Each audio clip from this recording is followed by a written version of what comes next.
YouTube ಮತ್ತು ಇನ್ಸ್ಟಾಗ್ರಾಮ್ನಲ್ಲಿ ತುಂಬ viral ಆಗಿರೋ ಈ ಒಂದು ಟಿಶ್ಯೂ ಪೇಪರ್ ರೋಸ್ನ ಹೇಗೆ ಮಾಡೋದಂತ ನೋಡೋಣಂತೆ.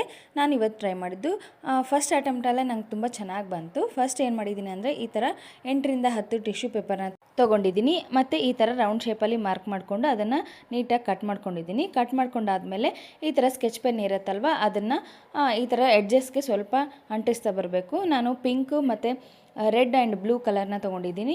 ಆಮೇಲೆ ಎಡ್ಜಸ್ನ ಸ್ವಲ್ಪ ನೀರಲ್ಲಿ ಡಿಪ್ ಮಾಡ್ತಾ ಬರಬೇಕು. ಇಲ್ಲಾಂದರೆ ನಿಮ್ಮ ಹತ್ರ ಸ್ಪ್ರೇ ಬಾಟಲ್ ಇತ್ತು ಅಂದರೆ ಅದರಿಂದ ಸ್ಪ್ರೇ ಮಾಡ್ಕೋಬೋದು ನೀರನ್ನ ಸ್ವಲ್ಪ. ಆಮೇಲೆ ಇದನ್ನು ಕಂಪ್ಲೀಟಾಗಿ ಡ್ರೈ ಆಗೋಕ್ಕೆ ಬಿಡಬೇಕು.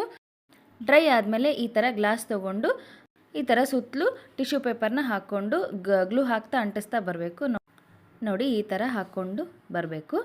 ಎಲ್ಲ ಕಂಪ್ಲೀಟ್ ಆದಮೇಲೆ ಈ ಥರ ಗ್ಲಾಸ್ನ ಉಲ್ಟಾ ಮಾಡಿಬಿಟ್ಟು ಈ ಥರ ಫ್ಲವರ್ನ ತೆಗಿಯೋದು ಅಷ್ಟೇ. ನೋಡಿ ತುಂಬ ಚೆನ್ನಾಗಿ ಬಂದಿದೆ.